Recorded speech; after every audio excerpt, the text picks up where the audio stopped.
এসব কম দামি কাপড় চোপড় নাকি তাদের বাড়ির কাজের লোকেরাও পরে না। আপন শাশুড়ি বললে ভুল হবে, উনি আমার সৎ শাশুড়ি। শুনেছি রাইসার মা মারা যাওয়ার পর ওর বাবা দ্বিতীয় বিয়ে করেন, সেই সুবাদে তিনি আমার সৎ শাশুড়ি।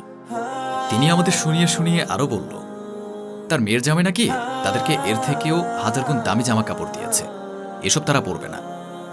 নিজের বাপের বাড়িতে নিজের স্বামীর অপমান কোনো স্ত্রী সহ্য করতে পারে না।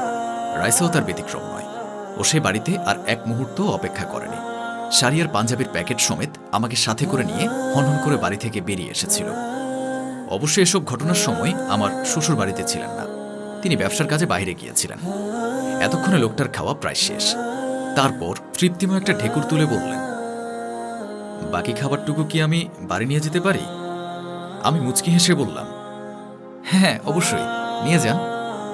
আর শ্বশুরের জন্য কেনা পাঞ্জাবিটা বৃদ্ধ লোকটার হাতে দিয়ে বললাম, এই পাঞ্জাবিটা রাখুন, আপনার পরনের পাঞ্জাবিটা তো ছিঁড়ে গিয়েছে। পাঞ্জাবি পেয়ে বৃদ্ধ লোকটির চোখ মুখে কৃতজ্ঞতার ছাপ জ্বলজ্বল করছিল। এবার রাইসা খানিক হেসে জিজ্ঞেস করল, আচ্ছা আপনার বাড়িতে কে কে আছে? বৃদ্ধ লোকটা মাথা নিচু করে বলল, বাড়িতে আমার 3 ছেলে আর আমার বৃদ্ধ স্ত্রী আছে। রাইসা কৌতূহল প্রবণ হয়ে বলল, আপনার 3 ছেলে আপনাদের দেখে না? বৃদ্ধ লোকটি বিষণ্ণ মুখে জবাব দিল, না কেউ দেখে না।